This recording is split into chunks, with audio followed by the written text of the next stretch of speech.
Media Network. Subscribe, share, like, Nugoda, Galatoma. Gurraa fi dhageettii argattee itti deemaa jirti jechuudha. Egaa mootummaan abbaa irreedhaa mootummaan sirni nafxanyaa caalu sirni minilikii caalu kanan Abiy Ahmediin hoogganamu ilmaan Oromoo irratti duguggaa sanyii gochishuu kanneessaa gara jabinaan fi jibbiinsaa fi tuffiidhaan guutame ilmaan Oromoo irratti raawwatu akkuma itti fufetti jira jechuudha.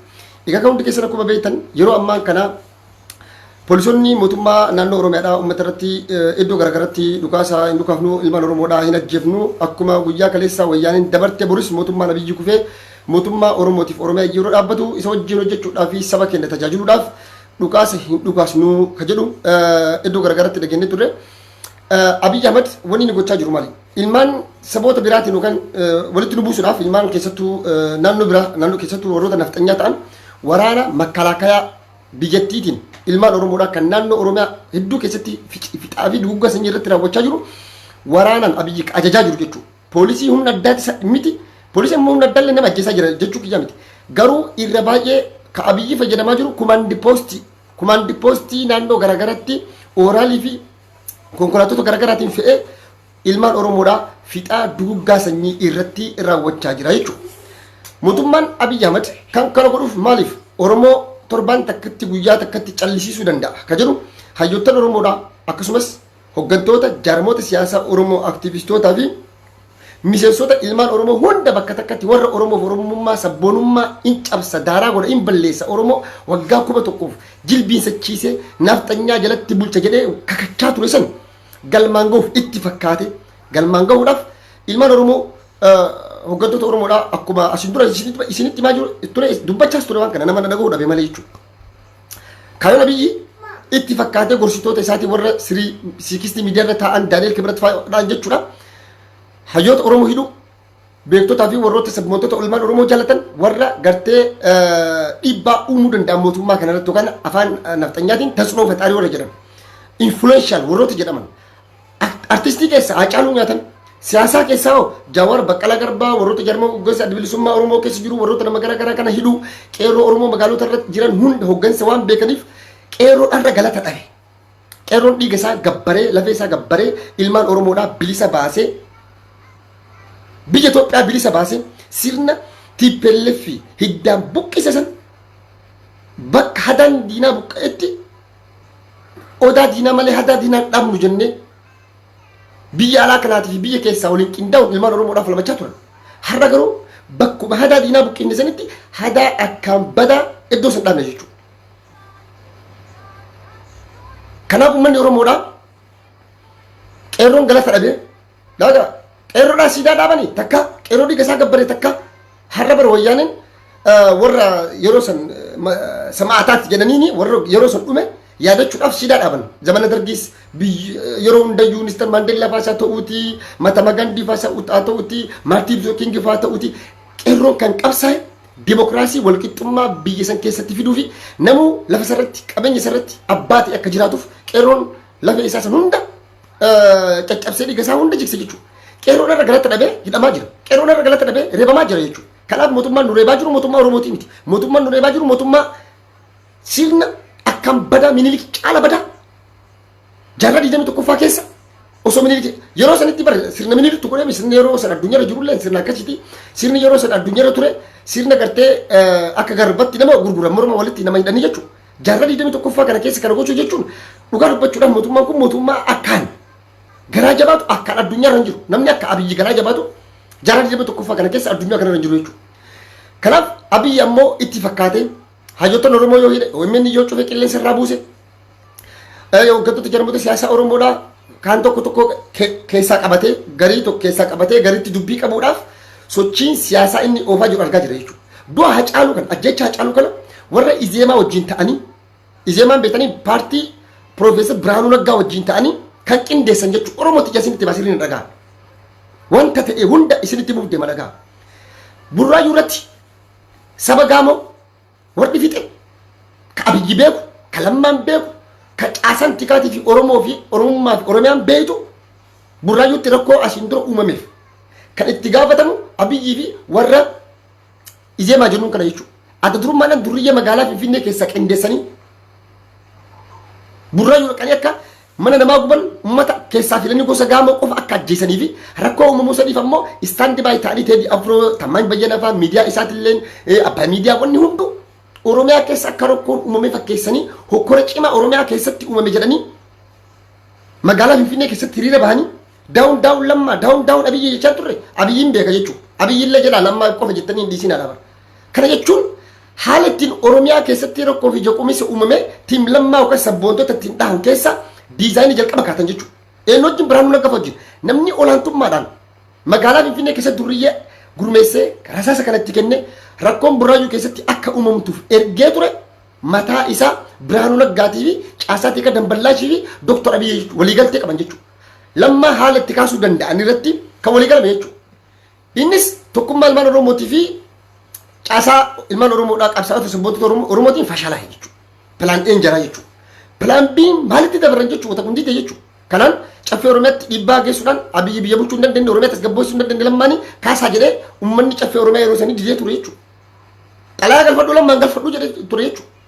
Achi booda maal godhan? Lafa burraayyuu deemaa kitaaba barbaadan kitaaba Zaajak Revolution qabsaa'u butame kan jedhu deemaatti dubbisa. Ilaala xiinxalaati. Abiyyi ammallee pilaan B'n isaanii maalidha? Lafa burraayyuu jedhaati koyyee faccee lafa Oromiyaadhaa odoo beekanii takkala uumaa masaraa mootummaatti yaamanii lafa kana itaa borganama darbi jedhanii ajaja katti kenna Abiyyi yoo didde si xaffara si asiyyuu jedhanii angorraan kaataa hin buutaa achi booda likkii kee galtaa jedhee sodaachisee jechuudha. Osoo beeku jechuudha. Hixaa kana darbe jechuudha. Yoo ixaan kun darbame koyyee facceen rakkoo dhufa Abiyyi sirrii beeka. Uummanni Oromoo akka ka'u Oromiyaan akka jeeqamtu sirriitti waan beekuuf kana godha jechuudha. Kanaanis itti milkaa'uu dadhabe jechuudha. Duulli yeroo san godhamaa ture Oromiyaan yeroo san maal keessa akka turte hundi keenya akka beeknu jechuudha. Har'a ammoo tooftaadhaan sabboonummaa Oromoodhaa hin cabsa, hin laamsheessa. Itoophiyummaa leellisna jedhee ilmaan Oromoo irratti duula hamaa fi duula cimaa bifa qindaawaa ta'een gochaa jira jechuudha. Bifni kun kadeemaa jiru ammoo humnoota lama jechuudha. Humna Abiyyii fi humna warra Izeemaa jedhamu jechuudha. Warri Izeemaa har'a Hacaaluun duutti harka dhahaa jiran Jaawarii hidhamuun sirriidha. Deeggaruu qabna. Mootummaa kana cinaa dhaabbachuu qabna. Tarkaanfii mootummaa fudhachaa jiru hooggantoota ABO shaneedha kan hidhamaa jiran sirriidha jedhanii warra Abiyyi wajjin harka dhahaa jirutu jira jechuudha. Jarrituunis harka keessaa qabdi jechuudha. Kanaaf har'allee ta'e jedhanii itti yaadanii Hacaaluu qabsaa Oromoodha. Sabboona Oromoodha. Kan Oromummaa fi Oromiyaadhaaf of kenne. Kan jaarmaya kamiifuu dantaa hin qabne. Dantaa sabaatii fi hegeree Oromoo fi Oromummaa fi Oromiyaadhaaf kan quuqamu dhala Oromoo amma jiru keessa hangafticha nyaatanii jechuudha. Hacaaluu gaafa ajjeesan Hacaaluun gaafa du'u Oromiyaa keessatti maaltu dhalachuu danda'a ka jedhu Abiyyi sirriitti beeka warri Izeemaa sirriitti beeka. Bifa qindaawaa ta'e waliin godhan hin dhagaa Oromoo. Yoo Hacaaluun ajjeefame Hacaaluun onnee saba Oromoo keessa waan jiruuf jeeqamiinsi ka'a. Hiriirri adda addaan bahama. Walitti bu'iinsa amantaatu uumamuu danda'a. Walitti bu'iinsa sabaatu uumamuu danda'a. Kana keessaa bu'aa siyaasaa argachuu dandeenya jedhanii lafa kaa'anii irratti yaadanii ta'e jedhanii ajjeesan Hacaaluu. Ka ajjeese Abiyyi Ahmad ajjeese jechuudha. Gaafa Abiyyi Hacaaluu ajjeesu maaltu dhalate duuba laala. Jarri jalqaba waan dhalatuu fi waan ta'uu hundayyuu responsibility namni kumni takkallee kumni shanillee akka dhumu taate warroota ija Oromoo ta'anii fi qabsaa'ota Oromoo ta'an kana hunda hidhatti darbanii Oromoon nama takka alaa kanaan qabdu miidiyaa hin qabdu hayyuu hin qabdu gara deemtuu hin qabdu qaroo ija lamii isaanii jaamsine Oromiyaa jaanjossine sabboonummaa Oromiyaa cabsine Itoophiyummaa Minilik guddoo san jaarra waan Oromoo ta'e hunda waan jedhee balleessine jechuudha. Kanaaf ODP balleessee bilisiginnaa kan jedhu waan fideef jechuudha. Bilisiginnaa irra qabalee keessaa hidhataa milishaa kan naannoo guutuun hoo Tigraay ta'in jechuudha. Hundi isaarra itti yaamamaa Abiyyiif malee ODP fi yookaan mootummaa naannoo Oromiyaatiif miti. Poolisiin mootummaa naannoo Oromiyaadha. Milishaan gandaadha.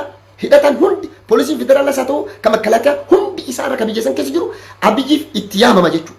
Kanaaf Abiyyi humna qabu kan waraanaa fi milishaa Oromiyaa keessatti deeggarda 30 leenjisee bisiisan abdatee saniyyuu maal godhan?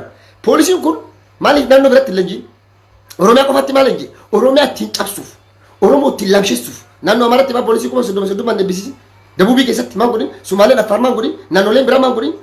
waraana poolisii kana hunda kan leenjisaniif maaliif oromummaa fi oromiyaa ittiin cabsanii jilbiinsachiisanii oromoo harka kennachiifne nafxanyaa jalatti bulchina kaayoo jedhu waan qabaniif jechuudha. Magaala oromoo isinitti baate. Haacaaluu yeroo ajjeefamu Jawaarin gaafa sidhuu danda'an Baqqalaa gaafa sidhuu danda'an hooggantoota jaarmoota adda bilisummaa oromoo gaafa sidhuu danda'an dubbii tana fuudhanii ammoo shanetu ajjeese Jawaar harka keessaa qaba jedhanii oromoon akka gandaa walirra duuruu fi wal nyaatuuf kaanii turan hin milkaa'an. Kan itti milkaa'an abatan oromoon hin bitu jechuudha. Meeshaa akkanaa oromoon bituuf qophii miti jechuudha. Dubbii irra Haacaaluun ajjeese kana jaarmiyaa siyaasaa oromoo shanitti qabaa jiran argaa jirtan warri biltsiginnaatii fi warri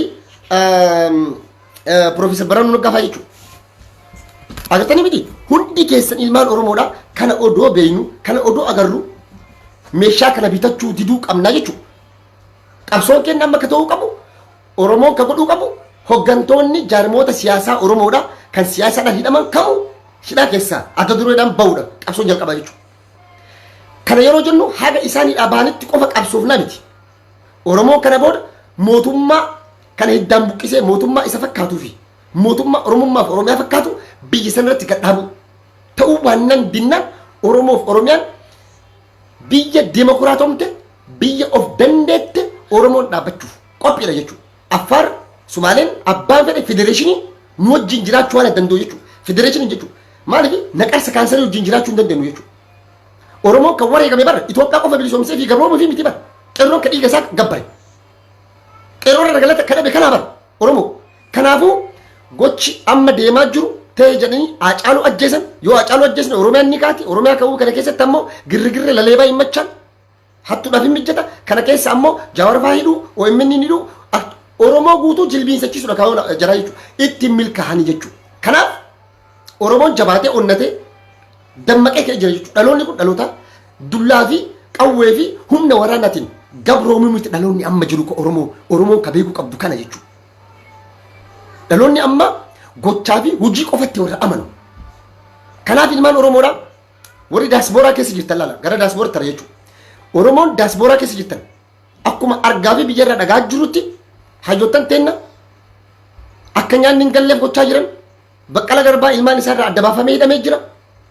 Nyaata akka mana fincaanii dhayina godhamaa jiran akka ifa nagarree mana dukkanaa keessatti hidhamanii jiran. Kun gocha Geetaachoo Asaffaa caala gocha kana raawwachaa jiran jechuudha. Geetaachoo Asaffaatti quba qaban malee warri gaafas hojjechaa ture ka caasaatti kan hoogganaa ture Abiyyi mataa isaati jechuudha. Hojii mataa isaati of jaalachiisuuf jecha waan meeqa godhee jira jechuudha. Kanaaf uummanni Oromoodhaa hidhaan quraasuma gootaati quraasuma dhiiraati. Bakka Maartin Luther King faalleen bara Mahatma Gandhi faalleen dhiibbaan meeqa irra godhame lammii isaaniitii fi uummata isaanii hidhaa gabrummaa jalaa baasanii miti. Akkasuma Nister Mandeellaa waggaa 25 hidhaa keessa ture uummata isaatiif biyya isaa bilisa baasee biyya isaa demokiraatomsee aangoo fedhinnaa isaatiin gadhiisee bara aangoo manni hin gadhiisinii achi nuutaa jedhuun fedhinnaa isaatiin gadhiisee jechuudha. Hayyoottan kennas hidhaa quraasumaati namni hidhaa keessatti hafuun jiru numa ba'an isaanillee garuu qabsoon Oromoo kana booda bifa kamiin deemuu qabdi ka jedhu irraa haasofna jechuudha. Qabsoon amma eegalte tun itti fufuu qabdi. Oromoon manatti galuu qabu. Abadan tokko biyyi Itoophiyaa jedhamtu addata intarneetiin banameenillee banamuu baatanillee nagaa argachuu dhabu. Sochiin dinagdee biyya san keessa godhamu dhaabbachuu. Warri daasbooraan sochii eegaltan kana jabaattanii itti fufuu qabdan jechuudha.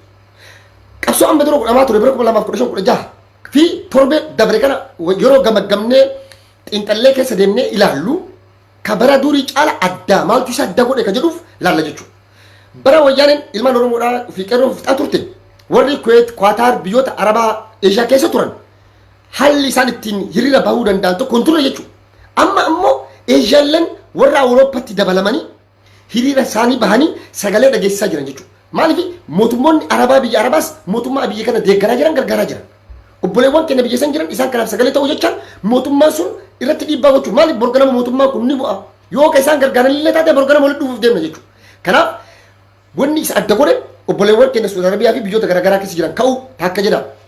Lammaffaa daasbooraan Oromoodhaa keessattuu Awurooppaa keessa biyya Ingiliis, qeerroo Faransaay, qeerroo Jarmanii namni isin gahu hin jiru jechuudha. Hojii gootummaadhaa hojjechaa jirtan, hojii qabatamaa hojjechaa jirtan, hojii onnachiisaa fi abdachiisaa fi fuulduraafis itti fufiinsa qabu dalagaa jirtanii hojjechaa jirtan jechuudha. Kanas guyyaa kaleessaa fi guyyaa dheengaddaa ijoollee London jira wajjin Faransaay fi ijoollee Beeljam jira wajjin garee qabna. Garee san keessattis mariin bal'aan gaggeeffamaa ture. Akka waliigalatti ammoo akka Awurooppaatti gamtaa Awurooppaa waajjira gamtaa Awurooppaa dura guyyoota 3-4 hiriira turu qindeessine hanga mootummaa Itoophiyaa irratti qoqqobbiin kaa'amu. Qoqqobbiin dinagdeetii fi qoqqobbiin siyaasaa import export biyyoonni irraa bitan hundi akkan goone nu fixaa jira duguggaa sanyii nurra raawwachaa jira. Nullee ijoolleen Oromoodhaa gamtaa Awurooppaa fi biyya Awurooppaa keessa jiru asitti maallaqa kafalluun maallaqa isin nurraa guurtan kanaan mootummaa kana gargaaraa jettan maallaqa kennan mootummaan kun nu fixaa jira ka jiru sagalee keenya dhageessuuf deemna jechuudha. Kun injifannoo caalu jechuudha. Hajootaan keenya gachii baanitti qoqqobbiin mootummaa kanarratti haga kaa'amutti jechuudha. Kanaaf warri akka qoosatti ilaaltan nuti itti milkoofna jirra. Bara 2017 keessa 16 keessa hiriira nu gochaa turreen mootummaa TPLF ka Awurooppaa maaliif yoo ati jabaatte faranjiin si gargaarti. Yoo ati tokkummaa qabaatte faranjiin si cinaa dhaabbattee si gargaarti jechuudha. Kanaaf asin duras yeroo bifa bara wayyaanes Oromoo qeerroon biyya Awurooppaatii fi biyya Jarman biyya Faransaay Itaalii Norwee Siidun biyyoota garaagaraa keessa jirru hiriira gooneen dhiibbaan mootummaa Itoophiyaarra gahee bajata kennitu parsantii dhibbatti irraa dhaaban jechuudha. Parsantii dhibbatti yeroo irraa dhaaban mootummaan sun diinagdeedhaan kufaatii dhufa jechuudha. Achi booda qoqqobbii siyaasaatti deeman jechuudha. Yoo nu jabaanne laa jalqaba jarri mallaqa irraa dhaabaa biyyirra. Yoo achi booda akka jabaannee itti deemnu taate qoqqobbii irra kaan jechuudha. Qoqqobbiin irra kaamu kun qoqqobbii walitti dhufeenyi inni biyyoota dimookiraasii wajjin qabu. Biyyoota gartee diinagdeedhaan importii ekspoortii Itoophiyaa deema buna achii bahu waan asii ergamu kana hundi Itoophiyaa abiyyirra dhaabanii jechuudha. Biyya keessaallee sochii garaagaraa akka dhoogginu taate mootummaan kun torbaan takkatti akka inni biyya nyaatu gochuu dandeenya jechuudha. Qabsoo karaa nagaa kana gaggeessuudhaaf Oromoo waan danda'u hundaan itti fufuu qaba jechuudha. Qeerroon London hojii gaarii hojii boonsaa hojjetan qeerroon Faransaa jechuudha. Garuu akka Awurooppaatti komii tokko qabaan akka Awurooppaatti jechuudha. Hawaasa Oromoo sagalee biraa kiyya kana biraan nagaa yoo kana nagaan ta'an jechuudha.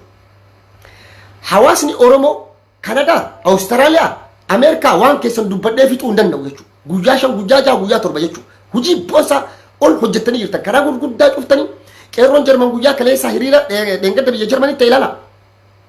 Qeerroon Jarman sa'a 3 qofa hajamameefii ture hiriirri jechuudha. Hajama mootummaarraa. Uummanni Oromoodhaa achi wal gahee miira keessa seenuudhaan kun hin boo'a. Uummanni maa boo'a jedhee poolisiin Jarman iyyuu ajaa'ibaa ture jechuudha. Uummata dallansuu fi miira keessa seena kana hubachuudhaan uummanni kun deemee karaa guddaa baaburrii fi makiinaan magaalaa guddaan magaalaan daldala Jarmanii guddoo magaalaa Firaankifaart jechuun dinagdeen Jarmanii guutuun achi jechuudha. Baankiin gamtaa Awurooppaa jettaa ka Jarmanii jettaa dinagdee guddaan magaalaa sin jira jechuudha. Magaalaa guddoo tana hayyama poolisaatiin alatti karaa bakka ija ta'e cufan baaburri tokko akka sochoone konkolaataan tokko akka sochoone achi ta'an jechuudha. Poolisiin asii kaa'an kaa'an maaliif hin kaane dhumaa jirra dugga sinni nurra raawwatamaa jira namicha noobeelii fudhate noobeelii isin kennitanitti nuuf fixaa jira. Kanaafuu miidiyaan idil addunyaa yookaan Jarmanii guutuun haga dhufutti asiin kaanu kan jedhu ejjennoo qabatti qeerroon sa'aatii 3 sa'a 4 jechuudha. Qeerroo yeroo poolisiin harka deebistee duubattiitu Oromoon bakkuma takkaatti ka'ee harkaa buusaa haala ture jechuudha. Akkasii karaa cufanii poolisoonni miidiyaa Jarmanii gurguddaa miidiyaa akka Spiegel, Süddeutsche maarree miidiyaa gurguddaa biyya Jarmanii TV isaa ta'uutii gaazexeen gurguddaan biyya Jarman kan waan Oromoon gabaasin hin jiru jechuudha. Zamana wayyaanee nu gabaafne takka. Dhugaa sin taa'amni zamana wayyaanee hin gabaafne jechuudha. Harka qabsoon teena bifa adda addaan jechuudha. Haaromaa foorahaa fooyyahaa dhufte jechuudha. Kanaafuu akkuma qeerroon sun goota jechuun nutis Beeljamiin dhayinee tooftaatti sagaleen keenya addunyaarra dhagamuu danda'u warroota biyya kana keessa cunqurfamaa ta'an warra akka Kurdii fa'aa achitti bahanii sagaleen isaanii bifa kamiin dhageettii argatee akkamitti dhiibbaa maal godhaniiti kan jedhus qorachaa jiran. Haalatti sagaleen keenya dhagahamee mootummaa Itoophiyaarraa mallaqni dhaabatu jechuudha. Kanaaf qeerroon magaalaa Firaankifaart guyyaa kalee dheengaddaa hojii boonsaa hojjetan ijoolleen qeerroon Faransaay alaabaa imbaasii akkasii buustanii alaabaa Oromootti fannisan kun injifannoodha. Akkasitti siidaa caccabsan qeerroon London taarika hojjetan taarika dalagan guyyaa dheengaddaas guyyoota 7 darban keessa jechuudha. Kanaaf qabsoon amma eegalle kun itti fufuu qaba yeroo irraa yerootti jechuudha. Kanaaf biyya Jarman irra deebiidhaan gaaf guyyaa 9 hiriira jira jechuudha. Hiriira sanitti ilmaan Oromoodhaa bakka hundaa buqqaatee Jarman keessaa dhuftee irra walaguu qabna jechuudha.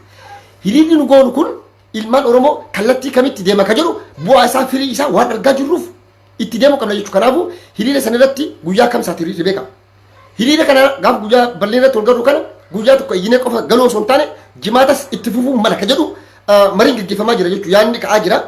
Guyyaa jimaatas itti fufna waan ta'eef waan wayi osoo murattanii deemtanii gaarii fakkaata akka kiyyatti jechuutti jechuudha. Kanaaf hiriirri Berliin irratti godhamu gamtaa Awurooppaatii fi akkasumas wajjirri Yuunaayitid Neeshinii adda addaa hin jira. Wajjira bulchiinsa mootummaa Jarmanii maali Jarmanii jechuun diinagdeedhaa fi siyaasaadhaan warra Awurooppaatiif keessaa hangafa tallaaqidha. Hangafa waan dha beeka. Sagaleen kenna bu'aa qabaa dhiibbaa qaba jechuudha. Kanaaf qeerroon biyya Jarman guyyaa sagalii gaaf kamisaa jechuudha magaalaa Firaankiifurt irratti wal argaa kenna ta'a jechuudha. Kanaafuu hawwan namni tokko warri biyya kana turtan qeerroon bishaan qurxummii keessa baatanii dhuftan hundi keessan hafuu qabdan ka jedhu ejjennoo jabaa fi ejjennoo cimaa qabannee itti deemaa jirra jechuudha. Kana bira dabree jechuudha. Komiin Sa'aad Ismaa'il qabu guddaa fi inni tokkoffaan hawaasa Oromoo Norwee. Norwee sagalee bira nagaa. Hawaasa Oromoo Norwee. Norwee jechuun biyya Abiy Ahmadiif Peace Nobel Prize biyya kennite. Alaa galuun qabdan ture. Waajjira Noobeelii dura baatanii iyyuu qabdan ture laa. Waajjira miraadisa warra Noobeelii Abiyyi kenne miidiyaan addunyaatiif addunyaa guutuun gabaasaa jirtu. Dugugga sanyii ilmaan Oromoo irraa hojjaa jiru. Kanaaf akkuma intaloo burmaa uummata islaamaa fitte saansuqii immoo maqaan ishee intaloo sana har'a mana murtii international criminal court ICC yeroo hunda dhiyaate jechuudha. Zeeg Hoolaanditti jechuudha. Manni murtii guddicha addunyaa Zeegin jira Hoolaandiin. Achittis bahuu qabna ilmaan Oromoodha. Dhiibbaan warri daasbooraa godhuu danda'u kanniin jechuudha. Kana tarsiimoodhaan itti deemaa jira jechuudha. Kana ammoo irra alaatti itti deemaa jira jechuudha. Hawaasa Norwee maal eeydan? Uummanni biyya biraayyuu bahaa jiraati. Isin akkamitti hagammaa hiriira bahuu dhabdan? Akkamitti sagalee keessan dhageessuu dhabdan? Koree Nobel Prize qoratu kana balaaleffachuu qabdan. Suuraa jaraa guutuu qabadhaatii bahaa eegsii irra kaa'a. Suuraa warra Nobel Prize komitee Nobel Peace Prize suuraa jaraa eegsii irra keettanii ishiinuu diktaatara jedhaati irra barreessaa gadhiisa. Lammii kenna fixaa jira argaa jirtan. Hidhaa jira argaa jirtan. Gaazexeessitoota miidiyaa guutuu guuree hidhaa jira argaa jirtan. Kana caala maaltu jira jechuudha. Miidiyaan addunyaa guutuun Abiyyi maaliif wayyaanee caala zamana wayyaanee caala maaliif sadarkaa addunyaatti gurra argatee hooqa jettan taatan namni kun nama Noobeelii addunyaa hatee beeka. Hattuu Noobeeliitti namichaan kun leebaa noo.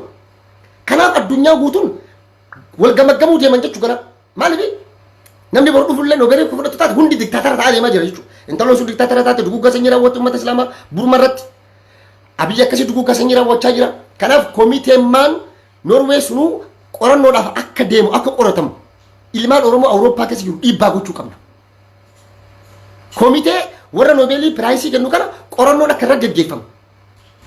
Qorannoon gahaa ta'e irra gaggeeffame yoo danda'ame Abiyyiin mana murtii addunyaatti dhiyeessu. Yoo hin taane Noobeel Piraayisii illee deebise biyya san keessa akka sochii biyya takka keessa hin goone godhu Abiyyi. Abadan Oromoo gallee hin rafnu abadan gallee rafuu hin qabnu jechuudha. Kanaaf sochiin eegalamee baay'ee nama gammachiisa baay'ee gaariidha. Ilmaan Oromoo Kanadaa, Awustiraaliyaa jirtan warroota Minisootaa fa'aa keessattuu hojiin isin hojjechaa jirtanis hojii nama boonsu jechuudha. Kanaaf warri Hoolaandis irrafina ka'a. Kara keessatti na dubbisa guruppii garaagaraatiin jechuudha. Akka Awurooppaa kophaa kophaatti hiriira bahaa jirani akka waliigalatti Biraasils wajjira gamtaa Awurooppaa wajjira Yuunaayitid Neeshin beekanii wajjirri isaanii guddaan akka Awurooppaatti jechuudha. Biraasils jira jechuudha. Wajjiroota kana lamii duratti bahuudhaan sagalee kenna haga dhagahame qoqqobbiin Abiyyi irra kaa'ame uummanni kenna hidha firii ta'utti achiin deemu qabata. No haga Abiyyaan koo gadhiisu achiin kaa'u.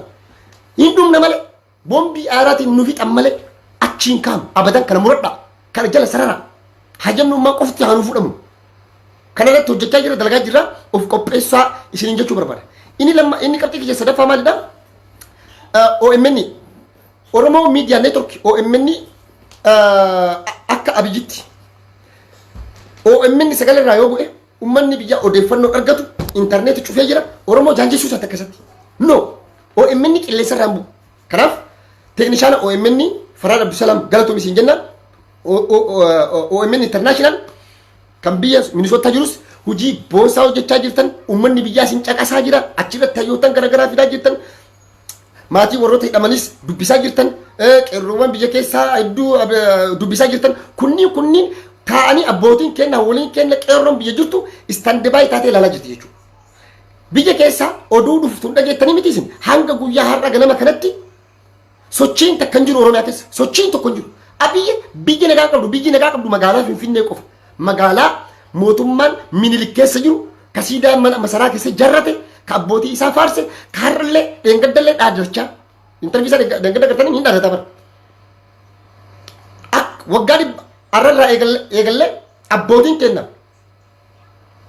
waraanni kenna jedhe waraanni kenna qabsoo godhuun tokkummaa biyya tanaa tursiisuudhaaf arrallee borullee wareegama barbaachisu kafale የኢትዮጵያን አንድነትና የኢትዮጵያን ሉዓላዊነትን እያስጠበቀ ይቀጥላል ጀደ የኦሮሞን ደም እያፈሰሰ ኦሮሞ አጀሳ ኦሮሞ ዱጉጋ ሰኝ ይረራወቻ አመስ tokkummaa ኢትዮጵያ ዋይ ኢትዮጵያ ዋይ ኦሮሞን ገልቹ ይስ ኑ ሞ ኦሮሞራ mootummaa of danda'e warra ijaarrachuu danda'u federeeshiniidhaan sabni akka Sidaamaa Walaayitaa Guraagee Silxee maaliif sochiin irra Oromoon godhaa jiru kun dhaloota amma jiru Itoophiyaa keessa jiruuf bayyadachiisee jira Oromoon nama mirga isaatii fi mirga cunqurfamtootaatiif falmu akka ta'e hundi isaan nu wajjin hiriiruuf Affaar Sumaaleen hundu qophii hundu hojii Abiyyi maal akka ta'e ni beeka jechuudha kanaaf warra ummata Tigraay illee hoo arra kan warga nu cinaa dhaabbatotaatti sagalee nu ta'u Abiyyi irratti siyaasa Abiyyi irratti dhiibbaa nu godhu taate assay Sidaamallee assay nama Abiyyi irratti dhiibbaa siyaasaa geessu kamu assay nama wajjin hiriira jechuudha qeebaluu qabna jechuudha kanaaf wanni guddaan maali Abiyyi aangoo irraa ka'u mootummaan naftanyaa dambu ka'u hadaan diinaa achi ka'e kun ka'uu qaba jechuudha hada shamaan hada ajaan kun jechuudha kanaaf OMN daranuu jabeessuudhaaf yoo ka qilleensa irraa bu'u taate istaandi baay miidiyaa saatalaaytii illee gargar irratti daddafee atattamatti akka bahuu fi gargaarsi barbaachisaa ta'ee gama goofandimiitiin haa ta'uutii tumsaanis walitti qabamnee ilmaan Oromoodhaa waan barbaachisu gochuudhaaf yeroo kamuu caala ka dur caala jechuudha himaatti ture dubbachaa ture OMN gadhaafne hayyoottan jajjaboo jaawariin faa caalan biyya alaa kana keessa gabbaafne hoggansa qeerroo uumne Oromiyaa wala boomte yookaan Oromiyaa bilisoomte arguudhaaf jirraa jechuudha Oromoon manatti hin abatan no kana diitu qabna jechuudha kanatti aansee dhaamsi kiyya kan uumaa maalidha isinitti illee dheeressu Oromiyaa OBN International miidiyaan bilisiginnaa kan biyya Minisootaa jiru daaraa ta'ee jira jechuudha qeerroon isa daaraa gootan ilmaan Oromoo mataa ol qabachiistan laala akka jarri ala kana keessa waa takka hin qabaanne gochuuf tarkaanfiin cululuqaan isin fudhattan ilmaan Oromoodhaa mataa ol nu qabee jira jarri waajjira OMN seenuudhaan gaazexeessitoota Oromoo guuranii hidhan kompiitaroota fudhatan meeshaa guutuu fudhatan Abiyyi leebaa miti hattuun tokkoffaan Abiyyi jechuudha እና ተመጣጣኝ መስ deebii madaalawaa ta'e deebisan amma bar biyyi Ameerikaa TV Raashaan bakka tokko tokko wadhaban jechuudha atsafaa jedhama bar tarkaanfii madaalawaa ta'e tokko tokko irraa waa balleessi tarkaanfii madaalawaa ta'e in fudhatan jechuudha gama miidiyaatiin waan jiru kun gama siyaasaatiin miti gama miidiyaatiin OMN biyyaa jarri cuhan nuti asii daaraa goonee jirraa jechuudha qeerroo Minisootaa gootonni Minisootaa jirtan waan gaarii hojjettan waan gaarii jirtan jechuudha sagalee boqqolloo baga daaraa isa gootanii jechuudha uummanni Oromoo kana dhaga'uufis bakka qabu jechuudha kun tarkaanfii guddaadha jechuudha uummata Oromootti hamilee horuudha jechuudha kanaaf uummanni kenna ammas daranuu dammaqnee tokkummaadhaan ka'uu qabna jechuudha yeroo kana isiniin jedhu maal jechuu barbaadeeti tokko qeerroon gurmoofte jirti qeerroon jaaramte jirti Oromoon hoggansi Oromoodhaa hafuura Oromummaati beeka hoggansi qabsoo Oromoo hogganaa jiru ammas duris hafuura isa manfas isa jedhanii gargaarte hafuura Oromummaatu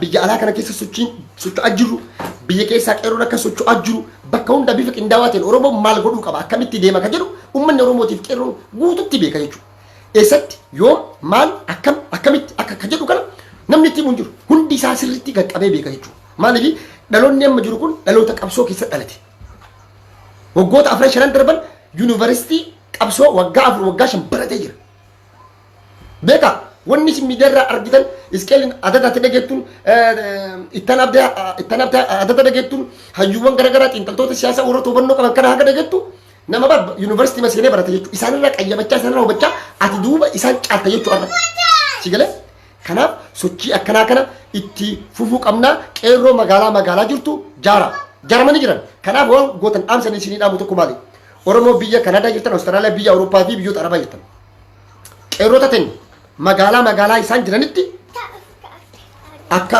maallaqa walii qaba maal godhuu akka qabdan isinuun beektan ijoolleedhaa waan barbaachisu meeshaa xixiqqaas haa ta'uuti bitaa hidhachiisaa ijoollee dhumate gaaf jarri hidhatan warroota ganda keessa deemee nama basaasu warroota Abiyyiif gurra ta'ee deemu kana ijoolleen mootora akka xiyyiitii hotu jira akka xiyyiitiitti mootora akkana gotu jira mootorri magaalota hedduu keessa jira yeroo ammaa kana jechuudha kanaafuu ijoolleen waan tokko nu godhaa nuti tarkaanfii barbaachisaa fi cululuqaa ta'e fudhannaa jechaa jiran. Kanaafuu qabsoon teenya qabsoo magaalaa dhukkeetti kaafuu qabna jechuudha. Maaliif magaalaa keessa magaalaa qabanne warroota abiyyi gurra ta'an yookaan ammoo tinuu ummata keenya irratti dhiibbaa godhanii ummata keenya hidhaa fi kijiban jiraatan xap achi booda nagaa argatti jechuudha. Yoo tokko achitti kan ta'e kun illee jiraachuuf jecha mootummaa kana gabrummaa dhiisee qabsoo uummatatti makama jechuudha. Dhiibbaa akkasii kana godhuu danda'uu qabna jechuudha. Kanaaf abiyyi hin kufa, abiyyi kufee jira. Abiyyi kana booda isa wajjin nageenyi hin jiru. Itoophiyaan nagaa argatte Jawaar faallee noo bahan bara Jawaarii fi Baqqalaan faana baanii adabatanii haa taa'anii jira. Afaan jara cufatanii nuti akkamitti akka qabsoo gaggeessinuu fi maal gochuu akka qabnu biyya alaatti biyya keessaa bifa qindaawaa ta'een itti imallaa itti deemna. Kanaafuu sochii amma eegalle kana itti fufuu qabna. Sagalee keenya addunyaarra dhagahamaa jira. Zamana wayyaanee hin dhageenye hin dhagahamne takka akkanatti. Kun injifannoo caalu. Guyyoota 3 darban sochiin gaggeeffame sochii waggaa tokko caalu gaggeessine jechuudha. Kana beekaa hubadhaa. Abiyyi itti fakkaatetti mul'ata miti. Abiyyi